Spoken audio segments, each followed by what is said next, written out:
Ninguém nunca teve coragem de fazer essa pergunta diretamente para você, mas eu vou te perguntar porque ela carrega um peso que você vai sentir no momento em que ela pousar em você. Quando foi a última vez que você saiu de uma confissão sentindo que algo dentro de você havia mudado de verdade? Não a última vez que entrou no confessionário, não foi a última vez em que o padre pronunciou as palavras e você respondeu amém, nem a última vez em que a liturgia foi cumprida e os gestos foram feitos, mas aquela vez, se é que ela existiu, em que você cruzou a porta da igreja de volta para o mundo e sentiu que era uma pessoa diferente da que havia entrado, mais leve, mais inteira, com uma paz que não encontra nome no vocabulário humano comum, mas que quem já sentiu reconhece instantaneamente e nunca mais esquece. Quando foi essa vez? Porque existe uma diferença enorme e pouquíssimas pessoas falam disso com a franqueza que o assunto merece, entre receber a absolvição e ser alcançado pela graça que a absolvição carrega, entre passar pelo sacramento e ser transformado por ele, entre dizer os pecados com a boca e confessar a alma de verdade. E o que quero te mostrar neste vídeo é que essa diferença, na maioria dos casos, não tem a ver com má vontade, não tem a ver com falta de fé, tem a ver com algo muito mais concreto e muito mais tratável do que isso. Há pecados específicos que a grande maioria dos católicos com mais de 60 anos carrega há anos, às vezes há décadas, sem jamais tê-los identificado como matéria de confissão.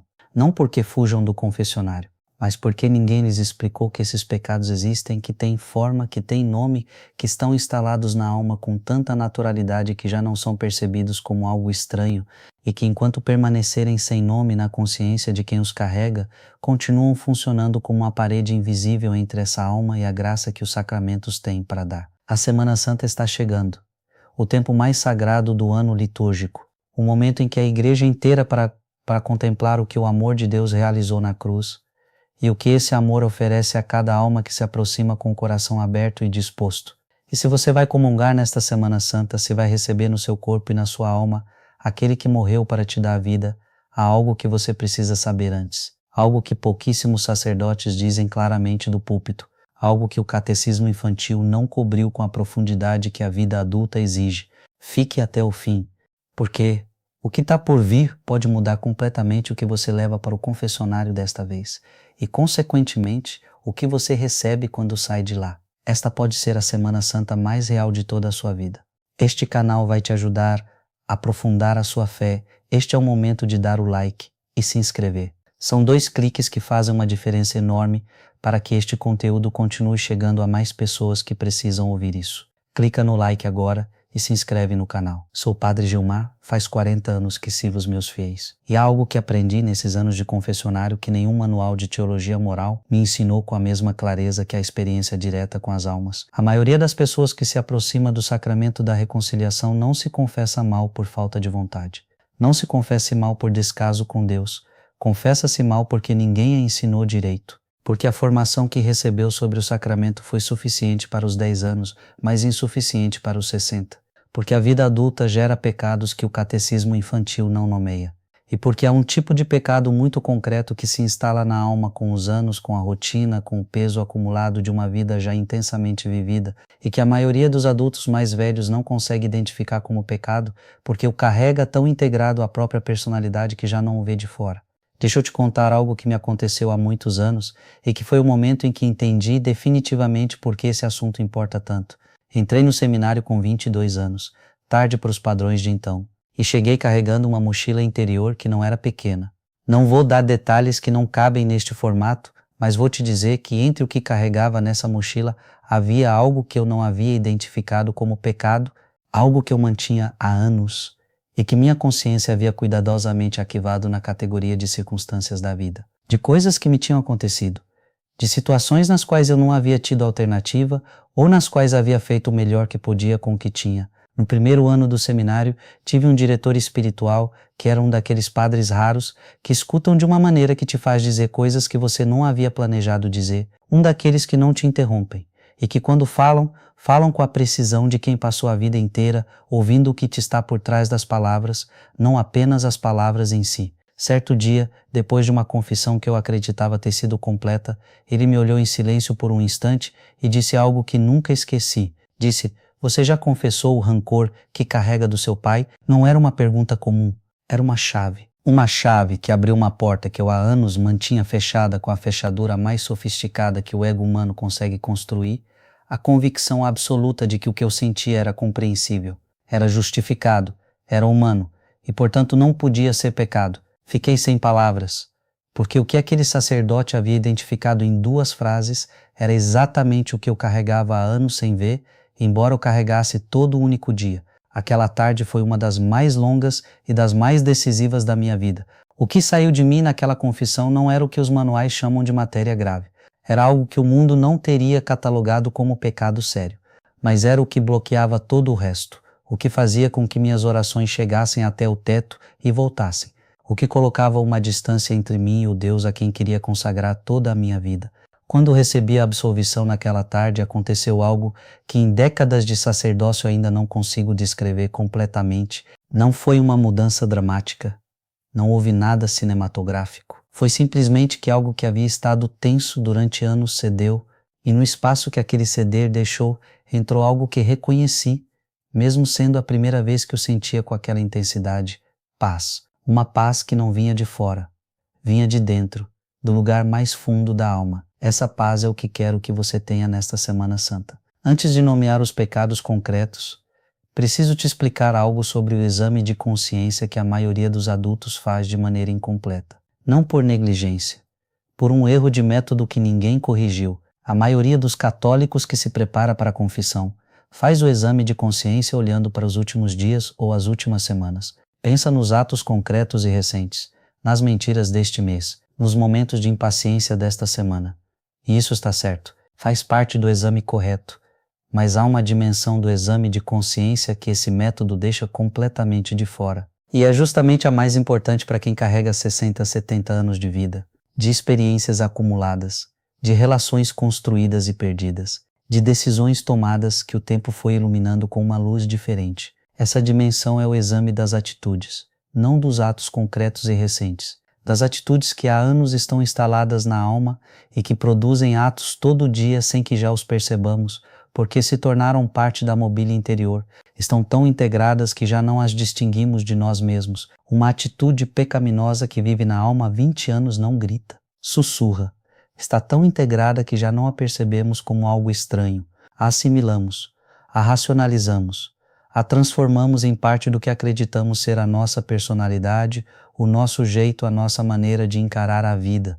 E essas atitudes são as que raramente chegam ao confessionário, porque para confessar algo, primeiro é preciso ver, e o que há décadas olhamos sem enxergar precisa de um olhar diferente, de uma luz que venha de fora, de um nome posto de fora que faça o invisível se tornar visível. É isso que vou tentar fazer agora, um por um, com a precisão que o assunto exige e com o respeito que você merece, e o último é o mais importante. Em primeiro lugar é o rancor disfarçado de perdão. Este é o mais perigoso de todos, exatamente porque tem a aparência de uma vítima legítima. Não é a raiva ativa de quem claramente odeia alguém. Essa é fácil de ver, fácil de nomear. O rancor disfarçado de perdão é outra coisa. É a ferida que se enraizou há anos, às vezes há décadas, e que a pessoa processou à sua maneira, chegando a um ponto onde já não pensa nisso ativamente, mas também nunca perdoou de verdade. É o distanciamento de um filho ou filha que tomou decisões que não foram aprovadas, a frieza mantida com o irmão desde uma briga que aconteceu há 30 anos e que nunca foi resolvida de verdade, a relação com uma nora ou um genro que nunca foi o que poderia ter sido e que se sustenta com uma cortesia cuidadosa que tem a aparência do perdão, mas não tem a substância. Nas pessoas mais velhas, esse rancor assume uma forma muito específica. Não se chama rancor, chama-se simplesmente a relação que tenho com essa pessoa, ou a maneira como essa pessoa me tratou, ou a ferida que aquilo me deixou. Ferida perfeitamente compreensível dado o que aconteceu. A dor foi real, o dano foi real, o que aquela pessoa fez, seja um cônjuge, um filho, um irmão, um sócio, um amigo da juventude, foi objetivamente injusto ou doloroso, ou de uma crueldade que nenhuma boa vontade conseguia justificar. Mas carregar essa ferida durante décadas sem levá-la ao confessionário, sem nomeá-la pelo que é na parte que nos cabe, não o que o outro fez, mas o que nós escolhemos fazer com o que o outro fez, isso é matéria de confissão. Porque o rancor, ainda que tenha nome de memória, ainda que se disfarce de prudência ou de realismo sobre como as pessoas são, é em sua raiz uma recusa ao perdão. E a recusa ao perdão é um pecado que Jesus tratou com uma seriedade que nenhum outro recebeu no Evangelho com a mesma insistência e repetição. Se vocês perdoarem as ofensas dos outros, o Pai Celestial também perdoará as de vocês. Mas se não perdoarem os outros, o Pai também não perdoará as suas ofensas. Mateus 6, versículos 14 e 15. Não existe outro pecado que Jesus tenha conectado de maneira tão direta e tão explícita com a possibilidade de receber o próprio perdão de Deus. E São João Paulo II, que escreveu profundamente sobre a misericórdia, afirmou que o perdão não é antes de tudo um sentimento, é uma decisão da vontade. Isso significa que mesmo quando a ferida ainda dói, mesmo quando a emoção ainda resiste, a vontade pode escolher libertar o outro. E é essa escolha que abre a porta para a cura interior que nenhuma terapia e nenhum tempo sozinhos conseguem produzir. Há uma forma de saber se você perdoou de verdade, só uma. Você consegue desejar genuinamente o bem para a pessoa que te machucou, não tolerá-la, não ignorá-la, não apenas não pensar nela, desejar que as coisas corram bem para ela, que seja feliz, que Deus a abençoe. Se ao se fazer essa pergunta surge na sua mente um nome e diante dele você sente uma resistência, mesmo que pequena, mesmo que suave, mesmo que quase imperceptível, aí está a ferida, aí está o que precisa ser levado ao confessionário. Não para que o padre te force a sentir algo que não sente, mas para que no sacramento você receba a graça que a sua vontade sozinha, por mais boa que seja, não consegue produzir por conta própria. O segundo é a maledicência crônica. Este é o mais subestimado de todos. E ao nomear isso, sei que alguém vai pensar que está exagerando, que fofoca é uma coisa menor, que todo mundo faz isso, que não é para tanto. E aí está exatamente o problema. A maledicência leva tanto tempo, sendo parte da vida social de muitas pessoas, que deixou de ser percebida como pecado. Chama-se de outra coisa: comentar, informar, colocar a par da situação, compartilhar uma preocupação, mas falar negativamente de alguém na sua ausência, de forma que prejudica a sua reputação, o que não lhe faria bem se ouvisse, é um dos pecados contra a caridade mais consistentemente condenados em toda a Escritura e em toda a tradição da Igreja. A maledicência mais comum não tem a forma da fofoca maliciosa de quem quer deliberadamente fazer mal. Tem a forma da crítica entre pessoas próximas, da reclamação sobre os filhos com as amigas, do comentário sobre a nora ou o genro com a irmã, da conversa sobre os defeitos do vizinho que começa como preocupação genuína e termina como julgamento detalhado, da crítica ao padre ou ao bispo que começa como discernimento e termina como demolição da reputação alheia. Tiago diz na sua carta que a língua é um fogo, não é uma metáfora educada, é uma advertência concreta sobre o poder destrutivo da palavra usada sem caridade, sem prudência, sem o filtro do amor que o Evangelho exige de quem o chama de norma de vida. Santo Tomás de Aquino trata a maledicência como pecado grave quando prejudica a reputação alheia, e a tradição da Igreja a conecta diretamente com a falta de caridade, que não é um detalhe do Evangelho, é o mandamento mais importante que Jesus deixou e o critério pelo qual, segundo o próprio Cristo, seremos julgados no fim. Há algo específico na maledicência das pessoas mais velhas que a torna especialmente relevante, é o peso da autoridade. Quando uma pessoa jovem faz fofoca, quem ouve pode manter distância. Quando faz uma pessoa mais velha, com décadas de experiência e de respeito conquistado, o que diz tem um peso desproporcional que pode causar danos que nem ela mesma percebe. Há famílias que se fragmentaram por causa de comentários feitos por alguém mais velho que nunca se viu como causa daquela fragmentação. Se o hábito de comentar a vida alheia faz parte das suas conversas regulares, se criticar os outros é algo que você faz quase sem pensar, se há décadas esse padrão está instalado e nunca foi levado ao confessionário com a precisão que merece, esta Semana Santa é o momento. O terceiro é a mornidão deliberada.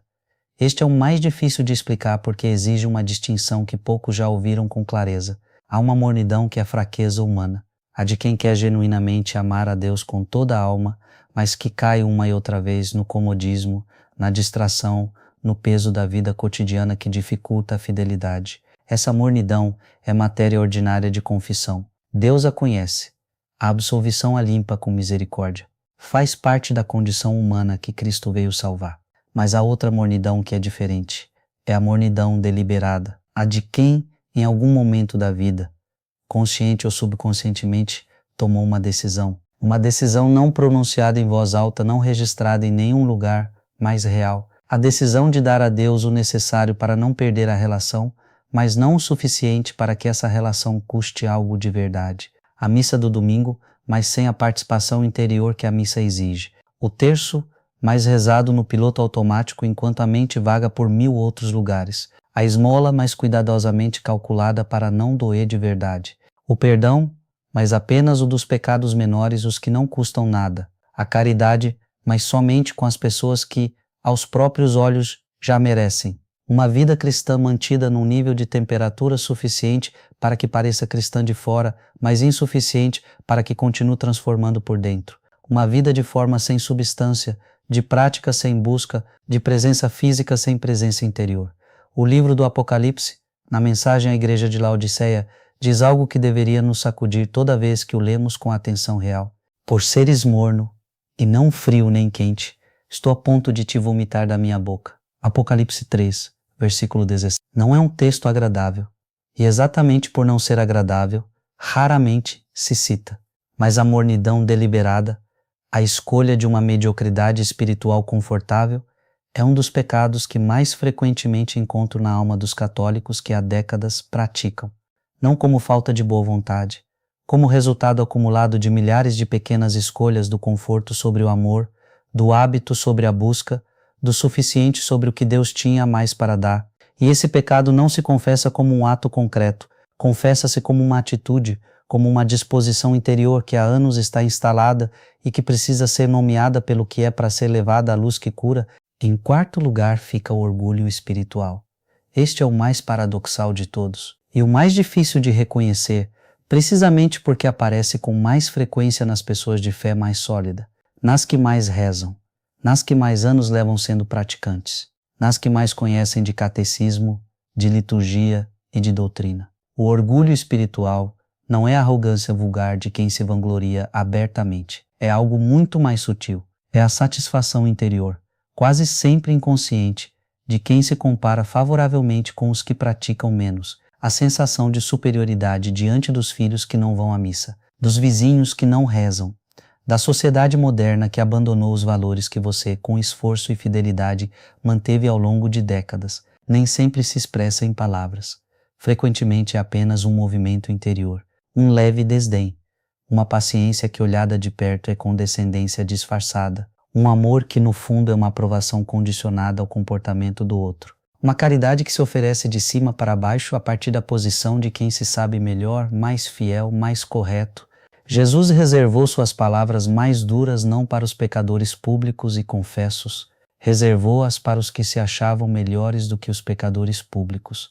A parábola do fariseu e do publicano é uma das mais conhecidas do Evangelho e também uma das mais mal compreendidas. O fariseu não era um hipócrita deliberado, era genuinamente devoto. Rezava de verdade, jejuava de verdade, pagava o dízimo de verdade, mas a sua oração, em vez de abri-lo para Deus, o fechava nele mesmo, porque estava dirigida à confirmação da própria bondade em comparação com a dos outros. E Jesus diz que quem saiu justificado daquele templo foi o publicano, o que não se atrevia nem a levantar os olhos, o que apenas disse: Senhor, tem misericórdia de mim, que sou um pecador.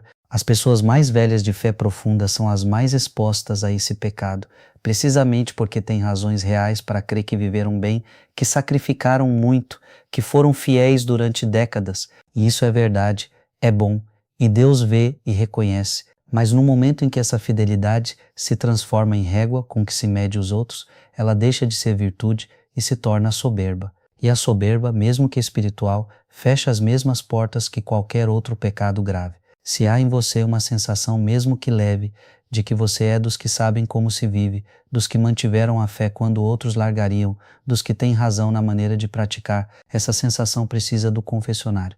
Em quinto e último lugar é o mais importante, o perdão não pedido. Este é o que mais me custa nomear, porque afeta algo muito íntimo e porque sei que ao nomeá-lo vou mover coisas que há muito tempo não se movem.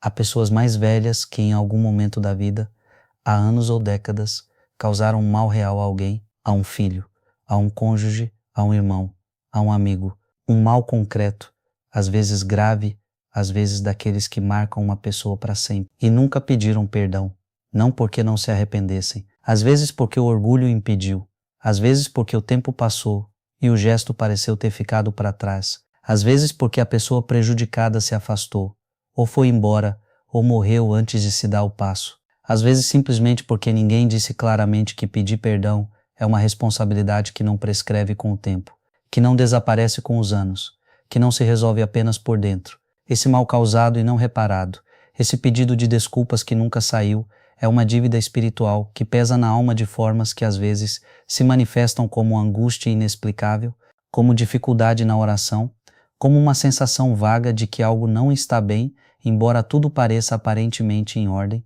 A confissão desse pecado exige algo além de dizê-lo ao sacerdote. Exige, quando é possível, o gesto concreto de buscar a pessoa prejudicada e pedir-lhe perdão, não porque a absolvição sacramental dependa disso, mas porque a alma que causou um mal real a alguém real não termina de sarar completamente até fazer o que está ao seu alcance para reparar. Quando a pessoa já não está viva, esse gesto pode ser feito diante de Deus com a confiança de que Ele é o guardião de todos os que já partiram e que o que se pede a Ele com sinceridade chega de alguma forma a quem já não está aqui para ouvir diretamente. A tradição da Igreja nos assegura que nossa intercessão pelos mortos tem valor real e concreto. Sei que o que acabo de enumerar pode produzir dois efeitos muito diferentes em quem escuta e preciso falar sobre os dois antes de continuar. O primeiro efeito possível é o peso, a sensação de que a lista é longa, de que você há muito tempo carrega muitas coisas sem ter nomeado. Esse efeito, se você o está sentindo, não vem de Deus, vem de quem usa a verdade para produzir desespero em vez de conversão, para paralisar em vez de libertar. O segundo efeito possível é a clareza, a sensação de que algo que estava embaçado ganhou contornos, que o que você carregava sem conseguir nomear tem agora um nome, e que o que tem nome pode ser levado ao confessionário com a precisão que o sacramento requer para produzir o efeito para o qual foi instituído. Esse segundo efeito vem de Deus, e é o único que me importa produzir, porque o que nomei não o nomei para acusar, nomei para libertar, para que nesta Semana Santa, quando você se aproximar do confessionário, não vá com uma lista vaga de pecados genéricos, mas com a clareza de quem olhou de verdade, viu de verdade e chega disposto a soltar de verdade o que esteve carregando. Há algo que quero te dizer sobre o que acontece numa confissão feita com essa profundidade. A graça da absolvição não é simbólica. Não é apenas um gesto psicológico de alívio, embora também produza efeitos psicológicos reais e mensuráveis. É real. Age na alma com uma precisão que os sacramentos têm porque são instrumentos de Deus, não instrumentos humanos. O catecismo da Igreja Católica é claro ao descrever a reconciliação como um sacramento que produz efeitos objetivos na alma de quem o recebe com as disposições corretas, perdão dos pecados, reconciliação com Deus e com a Igreja, recuperação da graça santificante e paz interior, e age especialmente quando a alma que a recebe chega preparada. Quando o exame de consciência foi honesto e corajoso, quando o arrependimento foi real, não apenas verbal, quando a confissão foi completa, sem as omissões estratégicas que a vergonha ou o orgulho costumam sugerir. Você não vai precisar esperar sair do confessionário para sentir que algo mudou. Sentirá por dentro, naquele espaço interior onde o peso que você carregava vai deixar de ocupar o lugar que ocupava.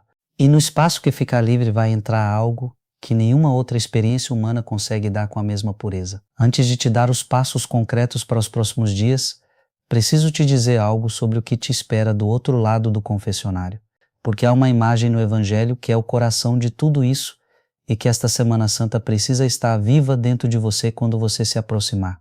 O filho pródigo havia gastado tudo, havia tocado fundo, havia perdido não apenas os bens, mas a dignidade, a direção, o sentido, e resolveu voltar, não com a certeza de que seria recebido, com a esperança de ser aceito ao menos como empregado, preparou um discurso de arrependimento, calculou as palavras certas, mas o pai o viu de longe, antes de ele terminar a primeira frase, antes de ele provar que falava sério.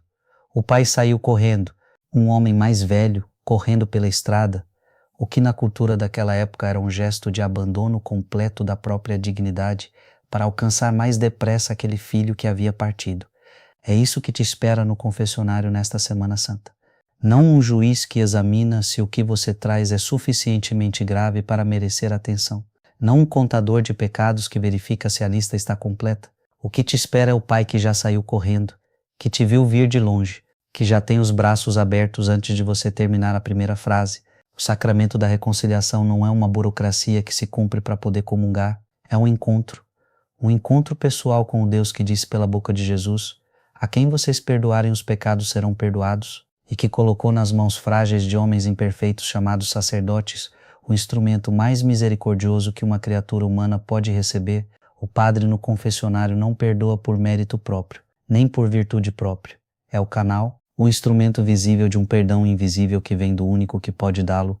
E esse perdão não tem condições de quantidade, não tem limite de vezes, não há passado longo demais, ou escuro demais, ou complicado demais que o impeça de agir quando a alma que se aproxima chega com honestidade. 5 passos concretos antes do domingo de ressurreição número 1.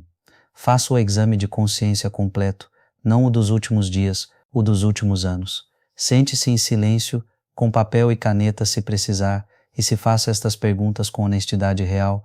Há alguém na minha vida a quem não perdoei de verdade, não de palavra, de coração? Há um padrão de crítica ou comentário sobre os outros que há anos está instalado nas minhas conversas? Em que área da minha vida espiritual escolhi o conforto em vez do compromisso real? Há em mim uma sensação de superioridade diante dos que praticam menos do que eu? Há alguém a quem causei um mal real e nunca pedi perdão? Negligenciei o amor cotidiano e concreto nas relações mais próximas. Escreva o que aparecer, não para se assustar, para ter clareza quando chegar ao confessionário. Número 2. Procure o confessionário esta semana, não deixe para o sábado de aleluia, quando a fila é grande, o tempo é curto e a pressa dificulta a disposição que o sacramento merece. Procure um confessionário esta semana, com calma, com o tempo que o sacramento merece. Um espaço onde o que você traz possa ser dito com a completude que tem, sem a pressão de quem espera atrás da porta. Número 3. Reze antes de entrar no confessionário. 2 ou 3 minutos de oração antes de entrar podem mudar completamente a qualidade do que acontece lá dentro. Peça a graça de ver com clareza, de dizer com honestidade e de receber com a disposição que o sacramento requer. Não a perfeição que você não tem, a boa vontade que você tem. Número 4. Depois da confissão, não corra, fique 5 minutos na igreja, em silêncio, sem o celular, sem a lista de coisas a fazer, só com o que acabou de acontecer. Deixe que a graça que você acabou de receber entre de verdade, sem pressa, sem um mundo que espera lá fora. 5 minutos de gratidão silenciosa pelo que esse sacramento acabou de fazer na sua alma. Número 5. No domingo de ressurreição, vá comungar com consciência. Não vá comungar com a inércia de quem faz o que há décadas faz. Vá com a consciência de quem sabe o que vai receber, com a preparação que esta Semana Santa foi construindo, com a limpeza da alma que o confessionário realizou. A comunhão de Semana Santa feita com essa preparação é diferente de qualquer outra, não porque o sacramento seja diferente, porque você chega diferente. Quero te dizer ainda algo sobre o período depois da confissão, porque ao longo de anos de ministério acompanhei pessoas que se confessavam bem, saíam limpas, recebiam a absolvição com a disposição correta, e em dias ou semanas voltavam aos mesmos padrões, às mesmas atitudes, aos mesmos pecados que acabavam de confessar, não por má vontade, porque a confissão limpou, mas não protegeu, abriu a alma para a graça, mas a vida cotidiana não foi reorganizada em torno do que o sacramento havia realizado. É por isso que a preparação espiritual não termina no confessionário, ela começa ali, e precisa de ferramentas concretas para se sustentar nos dias e semanas seguintes. Orações específicas que fecham portas espirituais que os pecados confessados haviam deixado abertas. Orações que pedem a graça de perseverar no que o sacramento concedeu, que protegem a alma dos ataques específicos que cada ferida confessada costuma atrair no período posterior à confissão. Escrevi um livro chamado Escudo de Deus, 40 orações de proteção, pensando exatamente nisso. Na pessoa que se aproxima do confessionário nesta Semana Santa com uma sinceridade que talvez nunca tenha tido, que sai limpa, que recebe a comunhão com uma abertura que poucas vezes teve e que quer que o que recebeu naquele momento não se dilua nos dias seguintes com a mesma velocidade com que se diluiu em outras ocasiões. Está no primeiro link dos comentários. Em 2 minutos você o tem no celular. Reze a oração de preparação para a confissão antes de entrar no confessionário. E antes de comungar no domingo de ressurreição, reze a oração de comunhão que encontrarão no livro. Quero terminar dizendo algo que carrego nesta semana e que guardei para o fim, porque é o mais importante de tudo. Sei que há pessoas assistindo a este vídeo que há anos, às vezes décadas, não se confessam. Que algo, seja o orgulho, o medo, a vergonha, a sensação de que já é tarde demais ou de que os pecados são grandes demais, manteve essa distância do sacramento. E quero dizer a essas pessoas diretamente, como diria se estivessem sentadas à minha frente: não é tarde demais, não pode ser tarde demais enquanto houver vida. Não há pecado que tenha prescrito, não há distância que não possa ser coberta, não há confessionário fechado para quem chega com honestidade e com a vontade real de recomeçar. Vocês que têm mais de 60 anos, que viveram mais, que sofreram mais, que amaram mais e perderam mais do que qualquer jovem consegue ainda imaginar, carregam em vocês uma riqueza espiritual que a Igreja precisa profundamente. A fé de vocês não é a fé entusiasmada do começo, a que ainda não foi testada. É a fé que sobreviveu. A fé que aguentou quando tudo dava razões para largar. A fé que tem cicatrizes e que exatamente por isso vale mais do que qualquer entusiasmo sem história. Essa fé merece os melhores sacramentos, a confissão mais honesta e mais profunda que você já fez, a comunhão mais consciente e mais devota da sua vida. Vá ao confessionário nesta Semana Santa, com as perguntas que fizemos juntos, com a honestidade do publicano que não se atrevia a levantar os olhos, com a certeza de que o que espera do outro lado daquela porta não é um julgamento, mas um abraço, o abraço do Pai que saiu correndo, que te viu vir de longe, que já tem os braços abertos, e então comunguem no domingo de ressurreição com toda a dignidade que a fé de uma vida inteira merece. Se este vídeo tocou você de alguma forma, dê o like agora e se inscreva no canal. Compartilhe com alguém que você ama e que precisa ouvir isso antes desta Semana Santa. Os comentários estão abertos. Me conta de onde você está assistindo, quantos anos você tem, e escreve amém se esta noite você decide que esta Semana Santa vai ser diferente. Leio todos os comentários. Levo vocês em oração, em nome do Pai, do Filho e do Espírito Santo. Amém.